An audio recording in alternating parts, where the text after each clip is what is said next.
نحمده ونصلي على رسوله الكريم اما بعد فاعوذ بالله من الشيطان الرجيم بسم الله الرحمن الرحيم رب اشرح لي صدري ويسر لي امري واحلل عقدة من لساني يفقهوا قولي. الحمدللہ ہم مسلمان گھرانوں میں پیدا ہوئے اور بچپن سے اللہ سبحانہ وتعالی اور اس کے رسول صلی اللہ علیہ وسلم کی بات سنتے رہتے ہیں. بہت سی باتیں ہم بار بار سنتے ہیں، لیکن آخر کیا وجہ ہے کہ ہمارا عمل نہیں بدلتا؟ ہم چاہتے بھی ہیں بہت سے کام کرنا، لیکن اس کے باوجود کر نہیں پاتے. حالانکہ اگر دیکھا جائے تو علم کا واحد مقصد عمل ہے کہ انسان جو کچھ جانے اس پر پھر عمل بھی کرے، جو اچھی بات اس کو پتہ چلے پھر اس اچھی بات کو کر کے دکھائے. لیکن ایسا ہوتا نہیں. بہت دفعہ ہم جاننے کے وقت جان بھی لیتے ہیں، زبانی یاد بھی کر لیتے ہیں، لیکن جب وہ سچویشن پیش آتی ہے یا عمل کا وقت آتا ہے تو ہم بھول جاتے ہیں. پھر بعد میں یاد آتا ہے اوہ مجھے تو یہاں یہ کرنا تھا. مثلاً آپ نے رات کو سوتے وقت کی دعائیں یاد کی، لیکن جب سونے لگے تو آپ کو بھول گیا کہ اس وقت دعا بھی پڑھنی تھی. جب سویرے اٹھے تو یاد آیا اوہ مجھے تو دعا پڑھنا یاد ہی نہیں رہی. ہم دیکھتے ہیں کہ صحابہ کرام رضوان اللہ علیہم اجمعین، ان کے پاس صرف ایک کتاب اور ایک اس کی عملی تفسیر یعنی سنت رسول صلی اللہ علیہ وسلم تھی. اس کے علاوہ وہاں کوئی کتاب نہیں تھی. لیکن اس ایک کتاب کے ہوتے ہوئے اور صاحب کتاب یعنی نبی صلی اللہ علیہ وسلم جو اس کی عملی تفسیر تھے، ان کے ساتھ رہتے ہوئے انہوں نے اپنے پیچھے عملی نمونے چھوڑے. ان کی زندگیاں مکمل طور پر عمل میں ڈھل گئی. آج آپ دیکھیے کہ قرآن و سنت تو موجود ہے ہی، لیکن قرآن و سنت سے ماخوذ چیزیں یعنی ان کو پڑھ کر ہم نے بہت کچھ جو سیکھا، ان پر کتابیں لکھی گئی. ہر زبان میں اسلام پر بہت سا لٹریچر موجود ہے. لائبریریوں کی لائبریریاں بھری ہوئی ہیں، اور جتنا زیادہ علم بڑھتا جا رہا ہے اتنی ہی لگتا ہے جہالت بڑھتی جا رہی ہے، کیونکہ عملی نمونے کہیں نہیں مل رہے. دین صرف تبلیغ کی چیز رہ گیا ہے یا تقریر کی چیز رہ گیا ہے، عمل نظر نہیں آتا.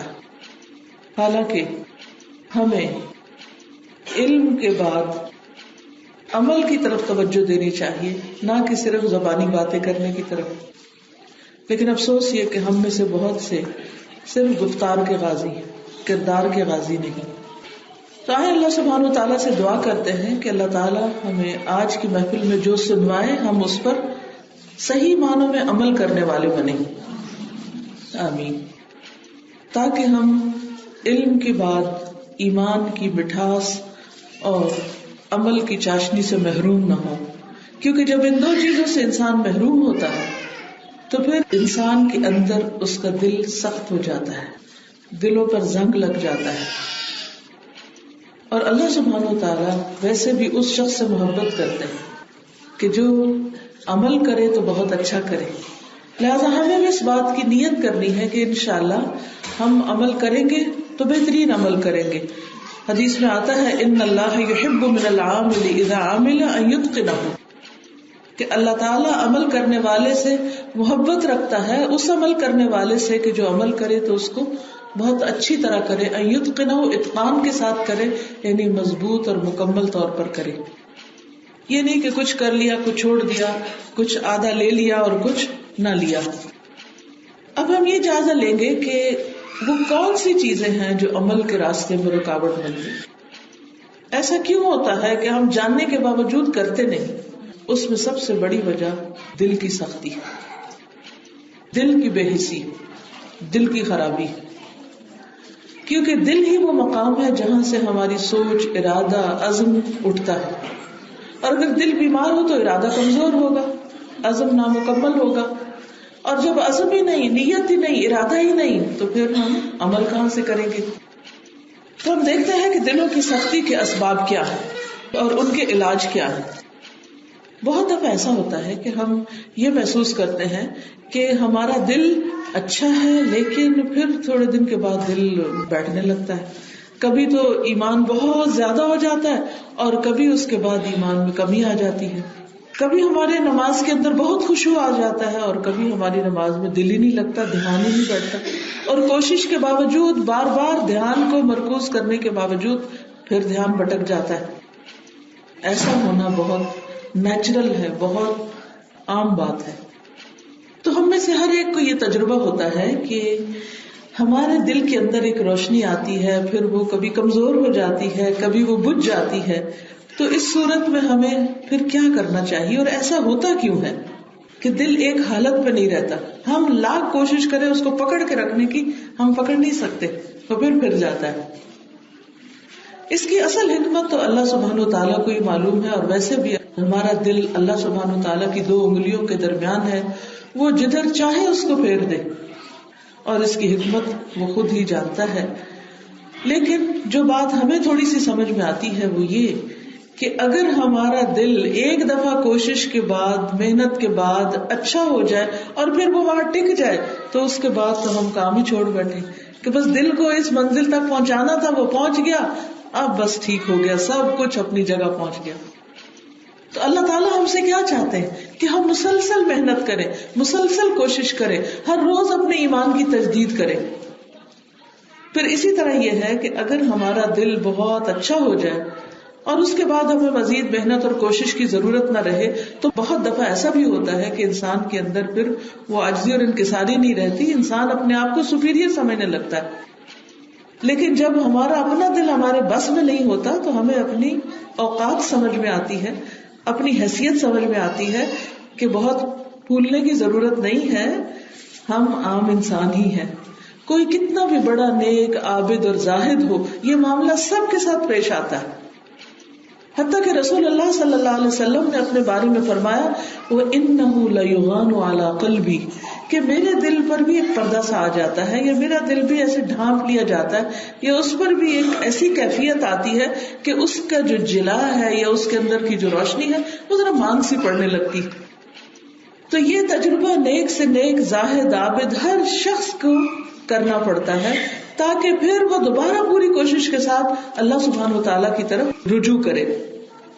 ایک اور چیز یہ ہے کہ ہماری زبان کی ایسی باتیں کہ جو ہمیں نہیں کرنی چاہیے وہ بھی دلوں کی سختی کا باعث بنتی ہے، اور دلوں کے اندر ایسی کیفیات آ جاتی ہیں کہ جس سے انسان اللہ سبحانہ و تعالیٰ سے اپنے آپ کو دور محسوس کرتا ہے۔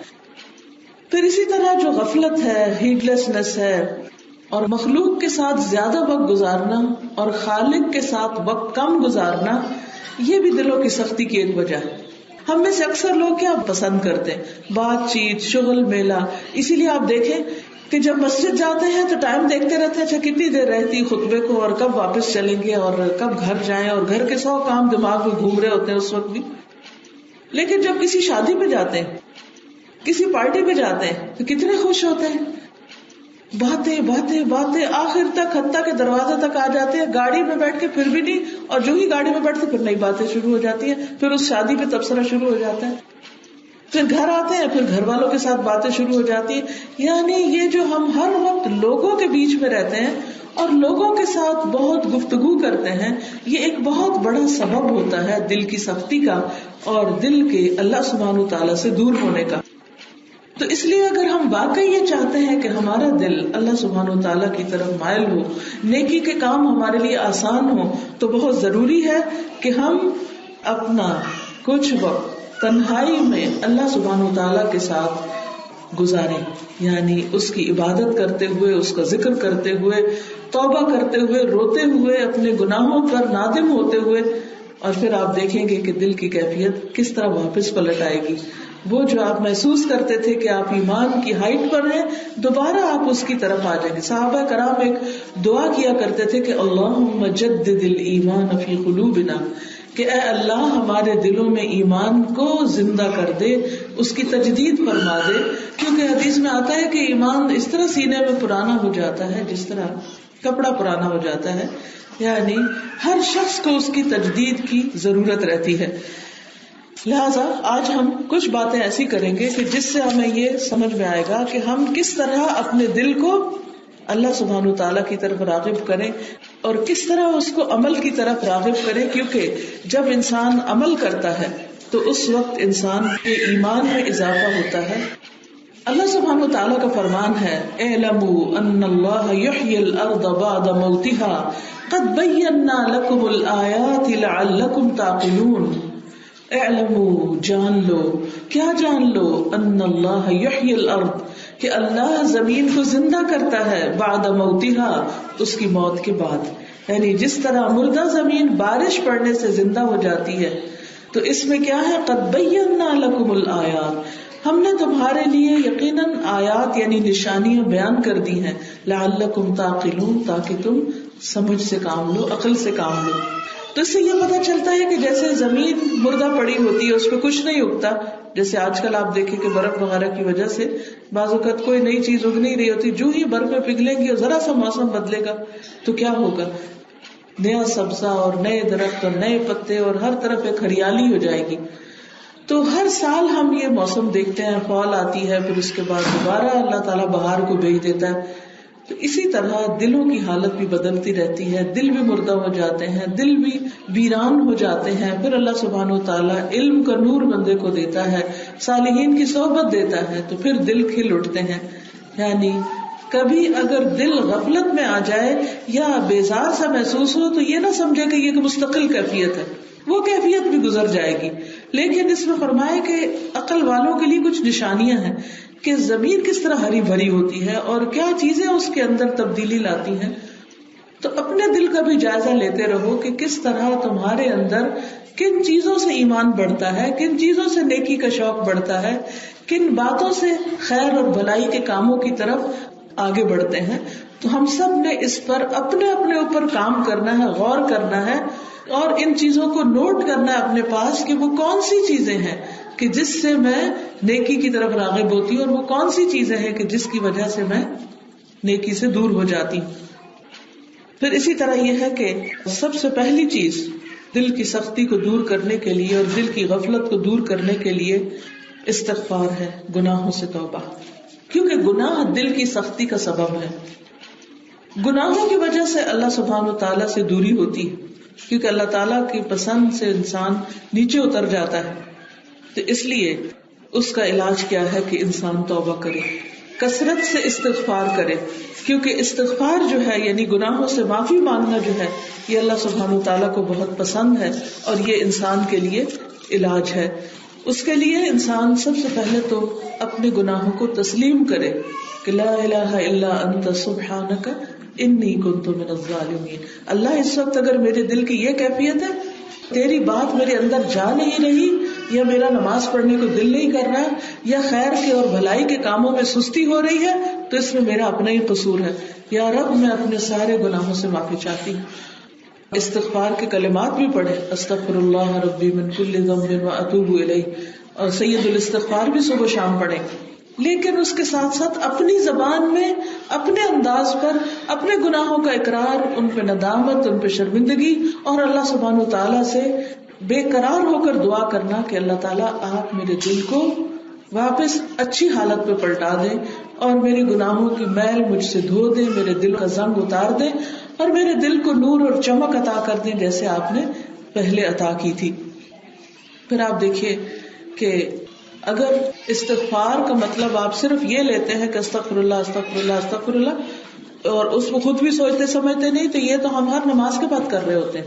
اگر ہماری نمازیں شعوری ہو جائے اور اس کے بعد جب ہم پڑھیں تو صرف وہی 3 بار جو پڑھنا ہوتا ہے اسی کو ہم شعور کے ساتھ پڑھ لیں. ہر 2 نمازوں کے درمیان جو گناہ ہوتے ہیں وہ نمازوں کی وجہ سے اسی لیے صاف ہو جاتے ہیں کہ ہم اس میں اللہ سبحانہ وتعالیٰ کی طرف رجوع کرتے ہیں. تو اگر آپ کو استغفار کرنے کی، اپنے گناہوں کے اعتراف کی، اللہ کے آگے رو کر معافی مانگنے کی مٹھاس پتہ چل جائے تو آپ کے لیے یہی کافی ہو جائے. یہ ایک ایسی کیفیت ہوتی ہے کہ جس میں انسان اپنے گناہوں کا جب اعتراف کرتا ہے تو اللہ سبحانہ تعالیٰ کا اس کو قرب نصیب ہوتا ہے. کیونکہ گناہ جو ہے ہمارے اور ہمارے رب کے درمیان ایک پردہ حائل کر دیتے ہیں اور ایک دیوار بنتی چلی جاتی ہے، جس کی وجہ سے انسان پھر اور زیادہ برائیوں کی طرف دوڑنا شروع کر دیتا ہے. دوسری چیز جو انسان کو فائدہ دیتی ہے وہ کتاب اللہ کی تلاوت ہے، قرآن مجید کی تلاوت. ایک تلاوت ہوتی ہے کہ ہم ہر روز سویرے اٹھ کر نماز میں جو پڑھتے ہیں، یا ویسے ہم قرآن مجید کھول لیتے ہیں اور بغیر سوچے سمجھے صرف ختم کرنے کے اوپر ہماری توجہ ہوتی ہے. روز کا جو ایک ہم نے سوچا ہوا ہے کہ ایک سپارہ پڑھنا ہے یا 2 پڑھنے ہیں، بس وہ اس کو پورا کر لیں. ٹھیک ہے، وہ بھی اچھی بات ہے، جتنا زیادہ قرآن مجید کی تلاوت کریں گے اتنا ہی اچھا ہے. لیکن اگر آپ تھوڑا سا تجربہ کریں کہ صاف ستھرے لباس میں، وضو کی حالت میں، خوشبو وغیرہ لگا کر اور خالی جگہ، ایک ہے لوگوں کے بیچ میں پڑھ رہے ہیں، آدھی بات کی پھر پڑھ رہے ہیں، اس کو جھڑکا ڈانٹا پھر پڑھ رہے ہیں، پھر وہ کیا، اس سے دل کے اندر وہ کیفیت نہیں پیدا ہوتی. خاموشی اختیار کرتے ہوئے اور اللہ سبحانہ وتعالیٰ کی طرف رجوع کرتے ہوئے آپ قرآن مجید پڑھیں، اور پھر خالی جگہ اختیار کریں، تدبر بھی کریں، آیات پر رک بھی جائیں، جو مسنون طریقہ ہے تلاوت کا اس کو اختیار کریں، اور اسی طرح خوشنما آواز کے ساتھ، یعنی خوبصورت آواز کے ساتھ اس کو پڑھیں اور سوز کے ساتھ پڑھیں. یعنی بعض لوگ خوبصورت آواز بھی ہوتی ہے ان کی، تجوید کے قواعد بھی اچھی طرح معلوم ہوتے ہیں، لیکن جب پڑھتے ہیں تو اس میں بڑی سختی ہوتی ہے. وہ سخت قسم کی آواز، وہ رعونت والی آواز، اور ایسی کہ جس میں آپ ایک تکلف کر رہے ہیں، یہ دل کے اندر نہیں اترتی. تو بہت ضروری ہے کہ اس کے اندر ایک خشوع ہو اور ایک سوز ہو، جیسے آپ ایک بہت ہی پیاری چیز کو اپنے دل کی گہرائی کے ساتھ پڑھ رہے ہیں. تو اس سے آپ دیکھیں گے کہ دل کے اوپر اثر ہی کچھ اور ہوگا، کیونکہ قرآن مجید دلوں کے لیے شفا ہے، دلوں کے لیے زندگی ہے، لیکن بہت کم لوگ اس سے فائدہ اٹھاتے ہیں. خود اللہ سبحانہ وتعالیٰ فرماتے ہیں وَشِفَاءٌ لِمَا فِي الصُّدُورِ، کہ جو سینوں کے اندر ہے، سینوں میں کیا ہے؟ دل کے اندر جو خیالات ہیں، اور جو انسان کے اندر گھبراہٹ اور پریشانی اور ڈپریشن اور معلوم نہیں کیا کچھ، اس کے لیے شفا ہے.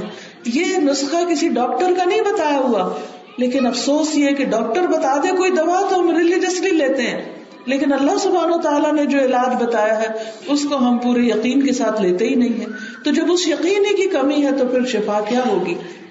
کسی بھی بیماری میں جب ہم یقین سے کوئی دوا کھاتے تو بعض اوقات ڈاکٹرز ٹیسٹ بھی کرتے ہیں. پلاسیبو کا نام آپ نے سنا ہوگا کہ بعض اوقات ڈاکٹرز دوا نہیں دیتے، بس ایسے ہی خالی کوئی چیز دے دیتے ہیں اور مریض کو بس یہ یقین دلاتے ہیں کہ یہ تم کھاؤ تو تم ٹھیک ہو جاؤ. صرف اس کی جو سوچ ہوتی اور ڈاکٹر پر جو اعتماد ہوتا ہے اور جو یقین ہوتا ہے، اس کی وجہ سے وہ خالی گولیاں جس میں کوئی دوا نہیں ہوتی، اس میں بہت سے ٹیسٹ کیے گئے ہیں کہ مریض آتے اور کہتے ہیں ہاں یہ دوا بہت اچھی تھی، حالانکہ اس میں تو کچھ بھی نہیں تھا. کیا تھی وہ چیز؟ وہ یقین کی قوت تھی، وہ آپ کی سوچ کا بدلنا تھا. جس دن آپ کو یہ یقین آ گیا کہ قرآن آپ کے لیے شفا ہے، قرآن آپ کے دل کا نور ہے، تو پھر آپ کے دل کی حالت یقیناً بدلے گی، یقیناً انشاءاللہ. تو اس لیے پورے ایمان اور یقین کے ساتھ قرآن مجید کی تلاوت کیجیے کہ میرے رب کا نسخہ ہے، میرے رب نے بتایا ہے کہ اس سے شفا ہوتی ہے، تو مجھے دل کی بیماری نہیں ہو سکتی ہے، ختم ہو جائے گی. تو چاہے وہ دل پہ زنگ لگا ہو، چاہے دل پتھر ہو چکا ہو، چاہے دل مردہ ہو چکا ہو، جو بھی نام آپ اس کو دے، دل بگڑ چکا ہو، دل میں غیر اللہ کا خیال زیادہ آ چکا ہو اللہ کی محبت کی بنسبت، ان سب بیماریوں کا علاج قرآن مجید کی تلاوت ہے. پھر اس میں آپ دیکھیں قرآن مجید میں سورۃ الزمر میں اللہ سبحانہ وتعالیٰ نے دلوں کی سختی کا علاج کچھ یوں بتایا.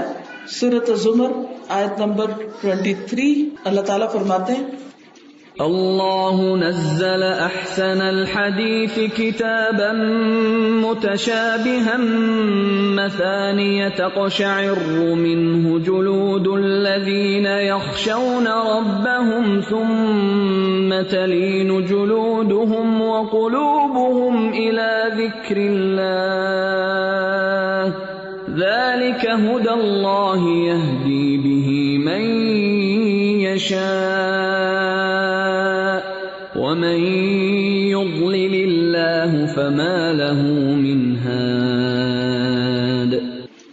اللہ تعالیٰ نے بہترین بات نازل کی، یعنی قرآن مجید، جو ایک دوسرے سے ملتی جلتی اور بار بار پڑھی جانے والی آیات والی کتاب کی صورت میں ہے.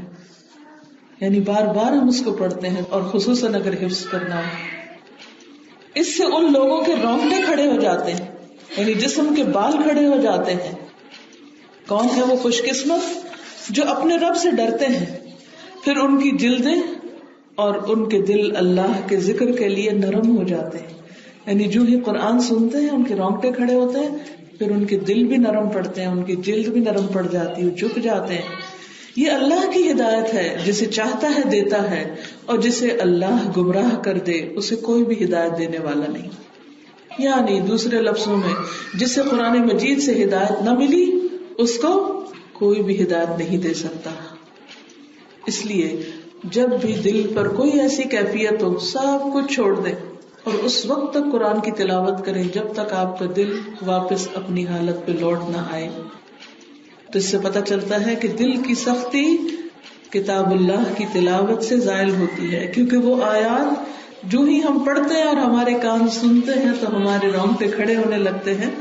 لیکن ایک بات ہے یہاں کہ اگر اس کا معنی سمجھ میں آتا ہوگا تو زیادہ رونگٹے کھڑے ہوں گے، ورنہ قرآن مجید ایسی کتاب ہے کہ بے سمجھے بھی پڑھے تو اس کا بھی اثر ہوتا ہے. رسول اللہ صلی اللہ علیہ وسلم نے ایک موقع پر وصیت فرمایا اوصیک بتقوی اللہ، میں تمہیں اللہ کے تقوی کی وصیت کرتا ہوں. تقوی کہتے ہیں گناہوں سے بچنے کو، کہ انسان بچ بچ کے چلے. جیسے حضرت عمر رضی اللہ تعالیٰ عنہ نے جب ابی ابن کعب سے سوال کیا تھا کہ تقوی کیا، تو انہوں نے کہا جب خاردار جنگل میں کوئی چلتا ہے تو کیسے چلتا ہے؟ کانٹوں سے بچتے ہوئے. تو اسی طرح دنیا میں رہتے ہوئے گناہوں سے کانٹوں سے بچتے بچتے گزر کے جانا ہے آخرت میں، کہ کوئی چیز ہمیں اپنے اندر نہ الجھا لے کہ ہم اپنی آخرت کو بھول جائیں. کیونکہ ہمیں پتا آگے ہمارا حساب ہونا ہے، آگے ہم سے پوچھا جائے گا. دیکھیں آپ جب موٹر وے پہ جا رہے ہوتے ہیں، ہائی وے پہ جا رہے ہوتے ہیں، تو جہاں کہیں کیمرہ آتا ہے تو کتنے کانشیس ہو جاتے ہیں. کیوں ہوتے ہیں؟ چلائے جائیں، کیا فرق پڑتا ہے؟ کیا کر لیں گے آپ کا؟ نہیں، آپ کا ریکارڈ خراب ہوگا اور آگے جا کے حساب ہوگا، آپ کو پے کرنا پڑے گا. چھوٹے سے ٹکٹ سے ہم ڈرتے ہیں کیونکہ یقین ہے کہ پکڑ ہوگی، پوچھ ہوگی. لیکن اللہ کی بات پر یقین نہیں کہ اگر دنیا میں حرام کام کیے، غلط کام کیے تو آگے پکڑ ہوگی، پوچھ ہوگی.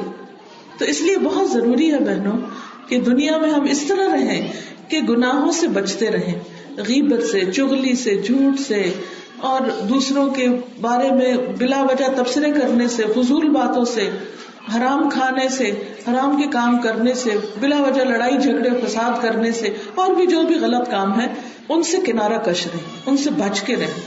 یہ نہیں اپنے آپ کو فتنے میں ڈال دیا اور پھر کہا کہ میں تو بہت بہادر ہوں، اس سے نکل جاؤں گا. نہیں، پہلے سے ہی انسان احتیاط کرے. تقویٰ کی زندگی احتیاط کی زندگی ہوتی ہے کہ کہیں پاؤں پھسل نہ جائے. آپ نے دیکھا کہ کچھ لوگ بڑے سنبھل کے چلتے ہیں اور کچھ لوگ بغیر دیکھے ادھر ٹھوکر مار ادھر ٹھڈا مار اور اس کو بھی لگا اس کو بھی لگا اور پرواہ نہیں کرتے. لیکن کچھ لوگ بہت احتیاط سے چلتے، اور اگر ان کا ہاتھ یا جسم کسی کے ساتھ ٹکرا بھی جائے تو فوراً سوری کرتے ہیں کہ ہم سے غلطی ہو گئی. یعنی پہلے تو خود ہی بچ کے چلتے، لیکن بچنے کے باوجود بعض اوقات آپ کسی کو دھکا دے ہی بیٹھتے، نہ چاہتے ہوئے بھی آپ امبیلنس ہو جاتے ہیں اور کسی نہ کسی کو تکلیف پہنچ جاتی. تو اس صورت میں فوراً سوری کر لی، معافی مانگ لی اور دوسرے کا دل اچھا کر دیا.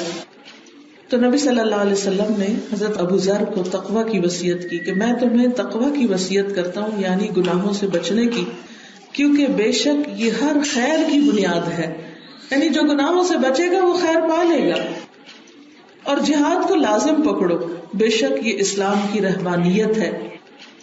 اور اللہ کا ذکر اور قرآن کی تلاوت پر ہمیشگی اختیار کرو. یہ نہیں کبھی پڑھ لیا کبھی نہ پڑھو. چلیے آج ہی اپنے آپ سے پوچھئے، آج کا حساب لیجئے کہ آج صبح اٹھنے سے لے کر اب تک آپ نے کتنا قرآن مجید پڑھا، اور جو پڑھا وہ کیسے پڑھا، کیسے پڑھا وہ. یعنی پڑھتے ہوئے کیا آنکھ میں آنسو آئے تھے، کیا دل نرم پڑا تھا، کیا کسی آیت پر رک کر غور کیا تھا. تو اگر آج نہیں تو کب، اب نہیں تو کب کریں گے؟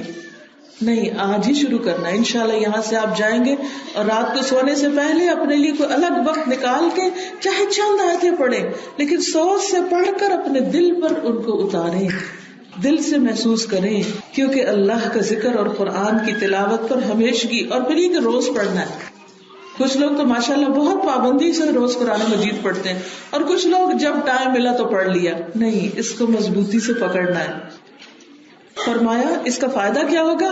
بے شک یہ آسمان میں تمہاری خوشی اور مسرت کا سامان اور زمین میں تمہارے ذکر خیر کا سبب ہے. یعنی جب تم یہ کام مسلسل کرو گے، پابندی کے ساتھ کرو گے، تو زمین پر تمہارا ذکر خیر ہونے لگے گا. یہ نہیں کہ تم اپنی شہرت کے ڈنکے بجاؤ گے اور لوگوں سے کہو گے کہ مجھے چاہو یا میں بہت نیک انسان ہوں. وہ جب نیکی دل میں آتی ہے، ایمان جب دل میں آتا ہے، نور جب دل میں آتا ہے تو وہ نور باہر ضرور پھوٹتا ہے. نور کی صلاحیت یہی ہے، روشنی کے اندر یہ قوت ہے کہ وہ اندر بند ہو کے نہیں رہتی، وہ خود بخود پھیلنے لگتی ہے. ایک اور روایت میں الفاظ یوں ہیں، یہ آسمانوں اور زمین میں تمہارے لیے نور کا باعث ہے، یعنی تمہارے لیے روشنی روشنی ہے. اسی طرح ابن عمر سے ایک روایت ہے مرفوعاً، فرمایا یہ دل بھی لوہے کی طرح زنگ آلود ہو جاتے ہیں، یعنی دلوں پر بھی ایسے ہی زنگ لگتا ہے جیسے لوہے پر لگتا ہے. پوچھا گیا اے اللہ کے رسول صلی اللہ علیہ وسلم، پھر زنگ دور کرنے کے لیے ان دلوں کو چمکانے کی کیا سبیل ہے، یعنی کس طرح زنگ دور کریں؟ فرمایا کثرت کے ساتھ موت کی یاد اور تلاوت قرآن، یعنی قرآن مجید کی تلاوت. اور آپ تجربہ کر کے دیکھیں کہ جو آپ تلاوت کرتے جائیں گے دل چمکنا شروع ہو جائے گا. اور ویسے بھی قرآن مجید کیا ہے؟ اللہ سبحانہ و تعالیٰ کی مضبوط رسی ہے. جو شخص اللہ سبحانہ و تعالیٰ سے گہرا تعلق قائم کرنا چاہتا ہے اس کا بہترین طریقہ یہی ہے کہ قرآن مجید کے ساتھ مضبوط تعلق قائم کر لے. چوتھی چیز جس سے بچنے کی ضرورت ہے وہ ہے کثرت سے ہنسی مذاق اور کثرت سے لوگوں کے ساتھ میل جول میں ہر وقت چٹکلے چھوڑنا، ہر وقت کوئی نہ کوئی لطیفہ سناتے رہنا، ہر وقت مزاح. ٹھیک ہے نبی صلی اللہ علیہ وسلم سے مزاح ثابت ہے، لیکن ہر مجلس میں مزاح نہیں ہوتا تھا اور ہر وقت مزاح نہیں ہوتا تھا، اور کہہ تو کبھی آپ نے لگائے ہی نہیں تھے. مسند احمد کی روایت ہے رسول اللہ صلی اللہ علیہ وسلم نے فرمایا ایاک وکثرۃ الضحک فإنہ یمیت القلب ویذہب بنور الوجہ. خبردار رہو ہنسی کی کثرت سے بچو کیونکہ وہ دل کو مردہ کر دیتا ہے اور چہرے کا نور لے جاتا ہے. اور آپ نے دیکھا ہوگا جب بہت زیادہ ہنستے وقت تو چہرہ لال بھی ہو جاتا ہے اور بڑا روشن ہو جاتا ہے، لیکن اس کے بعد پھر ایک دم کیا ہوتا ہے جیسے پتہ نہیں کیا چیز چھا گئی ہو اس پر. اور آپ نے ویسے بھی دیکھا کہ جو لوگ بہت ہنستے ہیں نا تو اگر وہ تھوڑی دیر بھی چپ ہو تو ان کا چہرہ عجیب سا غمزدہ اور اداس سا لگتا ہے اور پھر لوگوں کو دیکھنے کو بھی دل نہیں چاہتا. وہ کہتے ہیں کہ تم ہنستے اچھے لگتے ہو. تو ہر وقت تو ہنسا نہیں جا سکتا اور ہر وقت ہنسنا بھی نہیں چاہیے. ہر وقت کیا کرنا چاہیے؟ کثرت سے مسکرانا چاہیے، کیونکہ مسکرانا صدقہ ہے.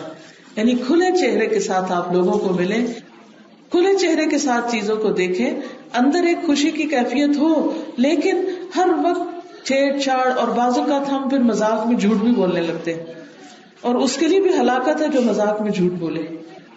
اس لیے جھوٹ اور مزاح اور کثرت مزاح ناپسند ہے.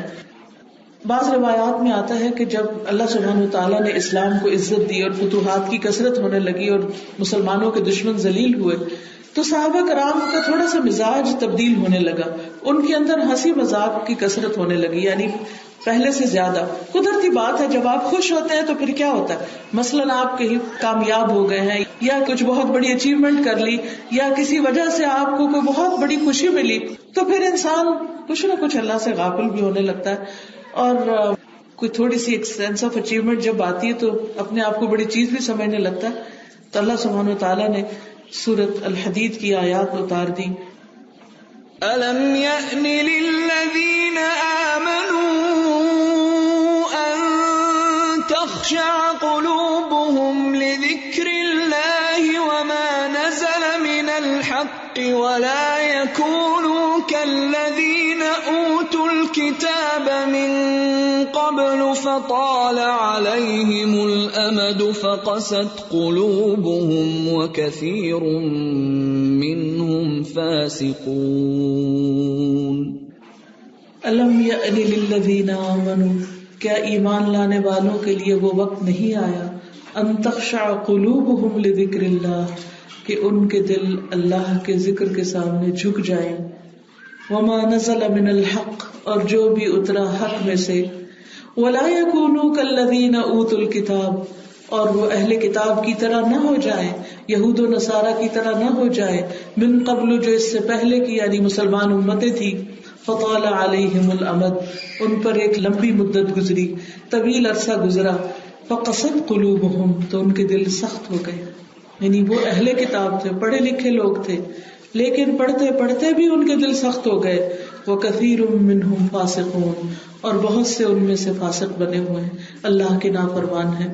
تو بہت دفعہ ایسا بھی ہوتا ہے کہ انسان پڑھ لکھ کر بھی اللہ کا نافرمان بن جاتا ہے، اور قرآن مجید پڑھ کے بھی اللہ کی نافرمانیاں کرنے لگتا ہے، حرام کام کرنے لگتا ہے.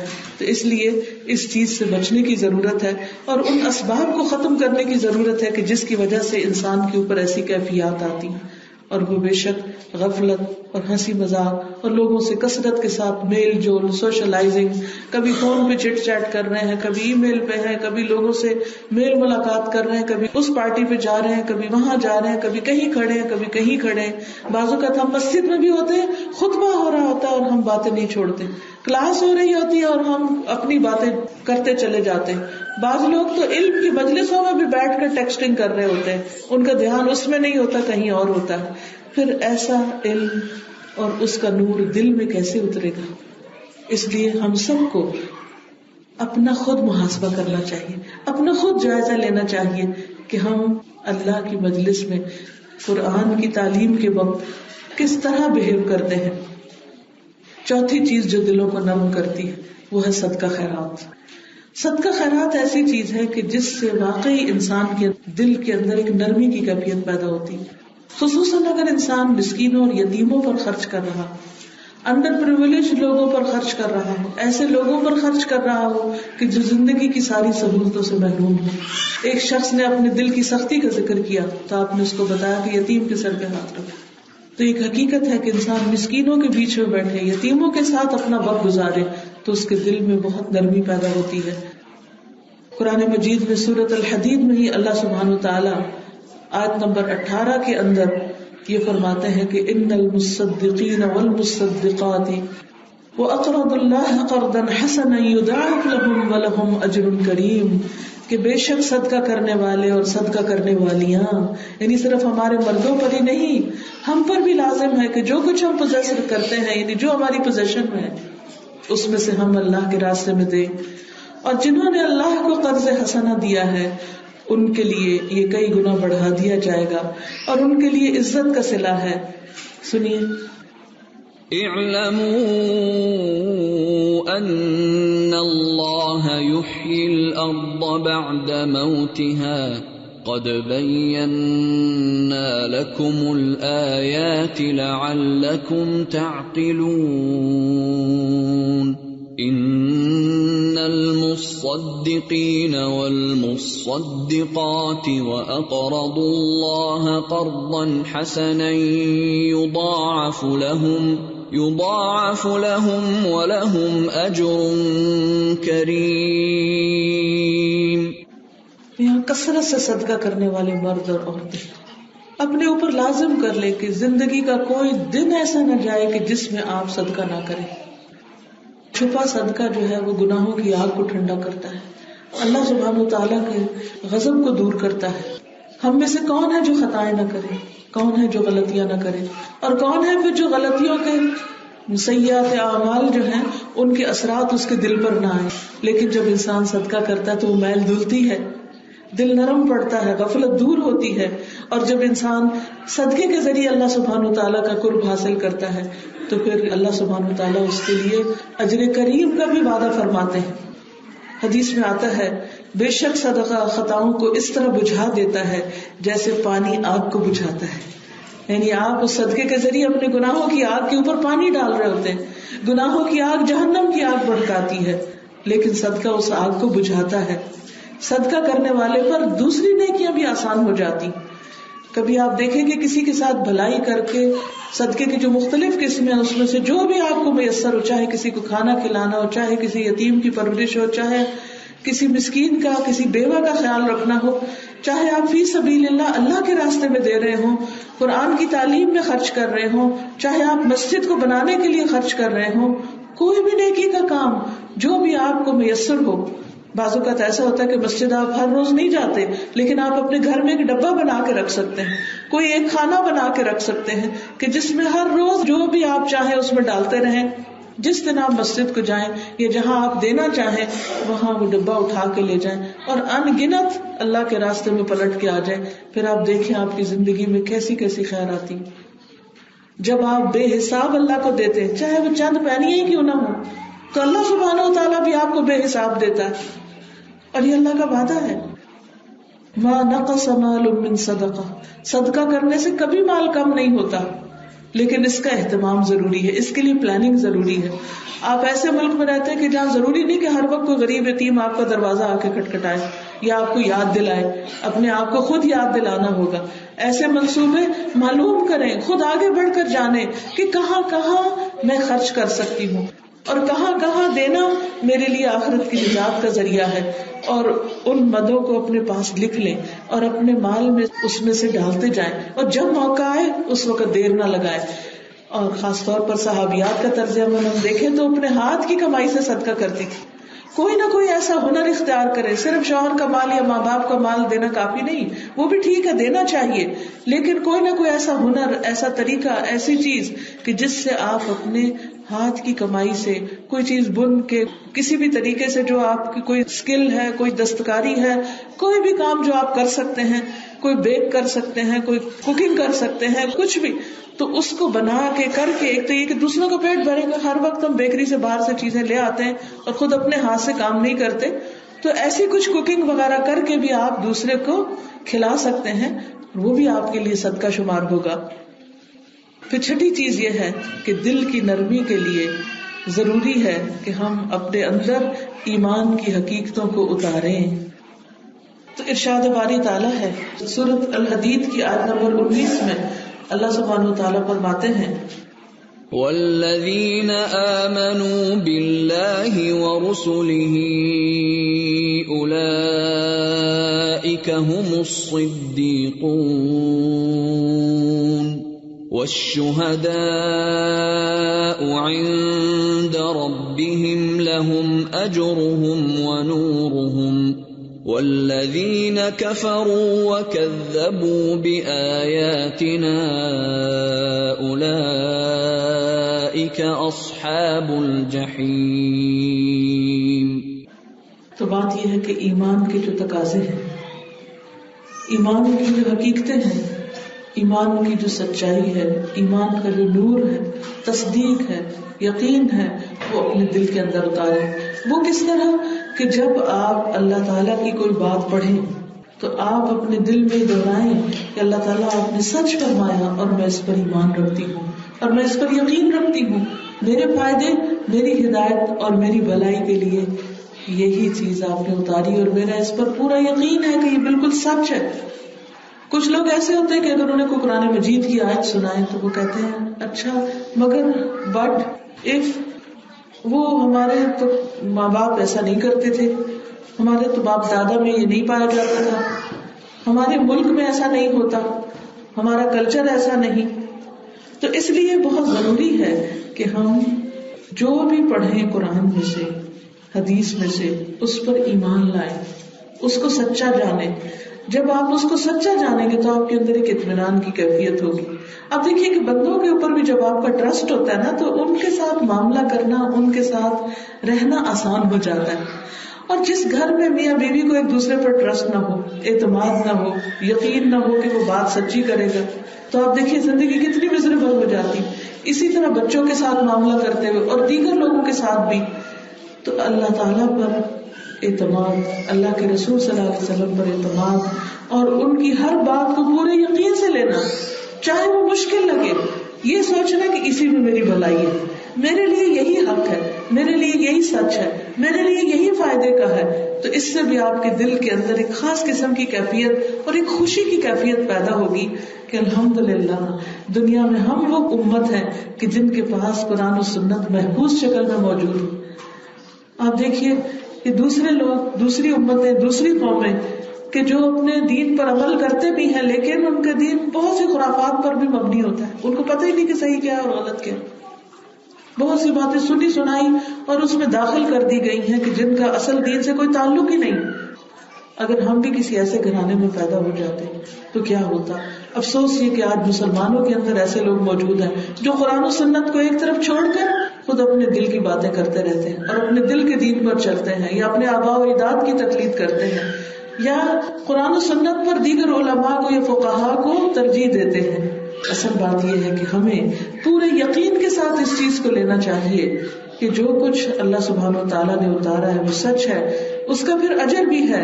والذین آمنوا باللہ ورسلہ، وہ لوگ جو اللہ اور اس کے رسولوں پر ایمان لائے، اولئک هم الصدیقون، یہی لوگ صدیق ہیں، سچے ہیں. والشہداء عند ربہم، اور شہداء ہیں اپنے رب کے نزدیک. لہم اجرہم ونورہم، ان کے لیے ان کا اجر بھی ہے اور ان کا نور بھی ہے. یعنی اجر اور نور دونوں، آخرت میں صلہ بھی ملے گا اور دنیا میں انہیں اس کا نور ملے گا جس کی روشنی میں وہ مزید ہدایت کے راستے پر چل سکیں گے. 7واں طریقہ انسان کے دل نرم ہونے کا یا دلوں کی نرمی کا ذریعہ، اور وہ ہے دنیا سے بے رغبتی اور آخرت کا ذکر. جب تک آخرت کو اپنا آخری اور بہترین ٹھکانہ نہیں سمجھتا اور اس کے لیے محنت نہیں کرتا تو اس وقت تک انسان کے دل کے اندر حقیقی نور پیدا نہیں ہوتا. آپ اپنے آپ سے پوچھئے اور سچ بتائیے کہ کیا واقعی ہمیں اپنا آخرت کا گھر دنیا کے گھر سے زیادہ عزیز ہے؟ جتنی محنت ہم دنیا کے گھر کے لیے کرتے ہیں اور جتنی اس کے لیے خرید و فروخت اور اس کی سجاوٹ اور بناوٹ اور اس کو بہترین سے بہترین رکھنا اور اس میں کسی قسم کی کوئی چیز آگے پیچھے نہ ہونے دینا. کچھ لوگ واقعی ماشاءاللہ بہت سلیقہ مند ہوتے ہیں، ان کے کارپیٹس، ان کے واش روم، ان کے کچن، ہر چیز چمکتی ہوتی. لیکن کبھی ہم یہ بھی سوچیں کہ یہ سب چیزیں تو ہم نے یہاں پرفیکٹ کر لی، لیکن ہمارا آخرت کا گھر کیسا ہے؟ کئی دفعہ ایسا نہیں ہوتا کہ جب آپ کو بلایا جاتا ہے کہ آؤ اللہ کی بات سنو، آؤ اللہ کے ذکر کی مجلس میں شریک ہو، تو آپ کا جواب کیا ہوتا ہے کہ ٹائم نہیں، کیا کروں، گھر کے کام فرصت نہیں دیتے. اور کام کیا ہوتے ہیں؟ اچھا بھلا صاف ستھرا گھر ہوتا ہے، اس کو پھر ہور شروع کر دیتے ہیں، پھر ڈسٹنگ شروع کر دیتے ہیں، پھر دیکھتے ہیں اچھا یہ کونا کچھ خالی لگ رہا ہے، چلو آج ذرا مال جاتی ہوں، وہاں سے کوئی پھول خرید کے لاتی ہوں جو یہاں لٹکاتی ہوں، وغیرہ وغیرہ. یا پھر اور کچھ نہیں تو ضرورت نہیں بھی ہوتی تو چل پڑتے ہیں، یہ خرید وہ خرید، پھر خریدا، پھر لا کے ایک جگہ رکھا، پھر دوسری جگہ. یاد رکھیے جتنے گھر میں زیادہ آئٹم ہیں اتنا آپ کا وقت زیادہ ضائع ہوگا. ان کو کم کیجیے، کیونکہ ہوتا پتہ کیا، ایک چیز کی صفائی پر بھی ٹائم لگتا ہے، خود سے خود نہیں صاف ہوتی چیزیں. ایک چیز بھی آپ کا وقت لیتی ہے. مثلاً آپ کے لیے تو 1 منٹ لگتا ہے، چلیے 1 منٹ، ہر روز کا 1 منٹ شمار کرے، مہینے میں کتنے منٹ ہو گئے؟ آدھا گھنٹہ ہو گیا. اس آدھے گھنٹے میں آپ ایک اچھی بلی کتاب پڑھ سکتے تھے، قرآن مجید کا 1 سپارہ پڑھ سکتے تھے، کئی نفل پڑھ سکتے تھے، کہیں کوئی اچھا لیکچر سن سکتے تھے، اپنے علم میں اضافہ کر سکتے تھے، کسی کی خدمت کر سکتے تھے. لیکن آپ نے بندوں کی خدمت چھوڑ کر چیزوں کی خدمت شروع کر دی. ٹھیک ہے، ضرورت کی تو ہر چیز ہونی چاہیے انسان کے پاس کہ وہ کسی کے آگے ہاتھ نہ پھیلائے، لیکن خود جائزہ لیجئے کہ کتنی چیزیں بلا ضرورت رکھی ہوئی ہیں آپ نے. بعض اوقات ہمارا وقت کیوں ضائع ہوتا ہے کہ مثلاً اگر ہم نے لوشن ہی لا کے رکھنا ہے تو کئی قسمیں لا کے رکھ دیں گے اور پھر یہ اس وقت کھڑے ہو کے سوچیں گے اس میں سے کون سا لگانا ہے، آج کیا ٹرائی کروں. کپڑے ہیں تو بے شمار، یہی سوچنے میں وقت لگے گا کہ آج کیا پہنوں. اسی طرح اکثر گھروں کا مسئلہ ہوتا ہے آج کیا پکائیں، کیونکہ اتنا کچھ پکانے کو ہے کہ چوائس مشکل ہے.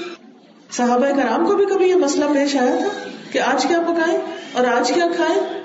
ان کی زندگی کا تو ایک دن بھی اس میں نہیں گزرا کہ اس چیز پر اپنا وقت لگائیں کہ آج کیا پکے گا اور مینیو کیا ہوگا. ہمیں شادی ہو پارٹی ہو تو مینیو ڈسکس کرتے گھنٹوں گزار دیتے ہیں اور پھر اس کی تیاری میں کتنا وقت لگا دیتے ہیں.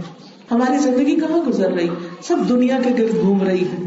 ہمیں آخرت کی یاد اپنے دل میں زیادہ رکھنی، کیونکہ اللہ کے جو نیک صالح بندے ہوتے ہیں، اللہ کے پسندیدہ بندے ہوتے ہیں، وہ کبھی آخرت کی یاد نہیں بھولتے.